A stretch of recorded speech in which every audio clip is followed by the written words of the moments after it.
சுவையான பாவக்காய் வறுவல் ரொம்ப நல்லாயிருக்கும். இது அப்படியே சாதத்தை போட்டு பிசைஞ்சு சாப்பிட்டாலும் எம்மியாக இருக்கும். இது எப்படி செஞ்சேன்னு பார்க்கலாம் வாங்க. பாவக்காய் வறுக்கிறதுக்கு நல்லா ரவுண்டாக கட் பண்ணிவிட்டேன். விதை இருந்ததெல்லாம் எடுத்துருக்கேன் நான்.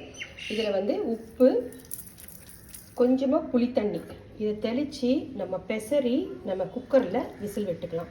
கொஞ்சமாக புளித்தண்ணி, புளியை ஊற்றி நல்லா பெசரியாச்சு. இப்போ இதை குக்கருக்குள்ளே எடுத்து வச்சுப்போம். வச்சு வேக வச்சு எடுத்துப்போம்.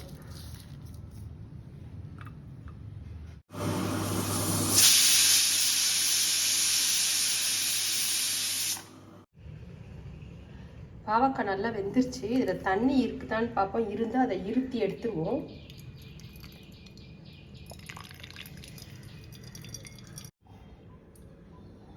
கடலை மாவு 1/2 ஸ்பூன், அரிசி மாவு 1/2 ஸ்பூன், மஞ்சத்தூள் கொஞ்சம், வெறும் மிளகாத்தூள் ஒரு 1/4 ஸ்பூன், காஷ்மீரி சில்லி ஒரு 1/4 ஸ்பூன். பாவக்காய்க்கு ஆல்ரெடி நம்ம உப்பு போட்டு வேக வச்சிட்டோம். ஆனால் இந்த மசாலாக்கெல்லாம் சேர்ந்து கொஞ்சமாக உப்புத்தூள் இதெல்லாம் நல்லா கிளறிக்கலாம். நல்லா பெசரி வச்சாச்சு. இதை நம்ம ஷாலோ ஃப்ரை பண்ணிக்கலாம். டீப் ஃப்ரையும் பண்ணலாம். ஆனால் இன்றைக்கி ஷாலோ ஃப்ரை தான் பண்ண போகிறேன். இந்த பாவக்காயிலேருந்து ட்ரைன் பண்ண தண்ணியை நம்ம கொஞ்சம் தண்ணி வெள்ளாவி குடிச்சிடலாம். வேஸ்ட் பண்ணக்கூடாது. இதை குடிச்சிடுவோம்.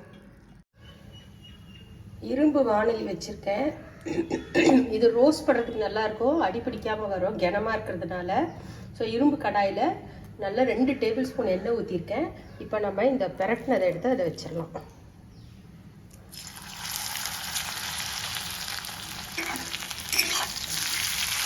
இப்படியே பெரட்டி இதை நல்லா ரோஸ்ட் பண்ணணும்.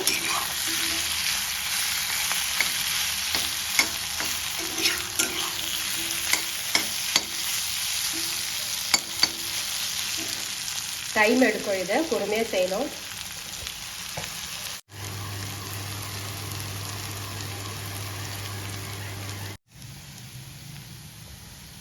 நல்லா ஒரு 5 to 7 மினிட்ஸில் நல்லா இப்படி ரோஸ்ட் ஆகிடுச்சு இந்த பாவக்காய். இதை எடுத்து வச்சு நம்ம சர்வ் பண்ணிக்கலாம். வீடியோ பிடிச்சிருந்தா சேனலை சப்ஸ்கிரைப் பண்ணுங்கள். அடுத்த வீடியோவில் பார்க்கலாம். தேங்க்யூ.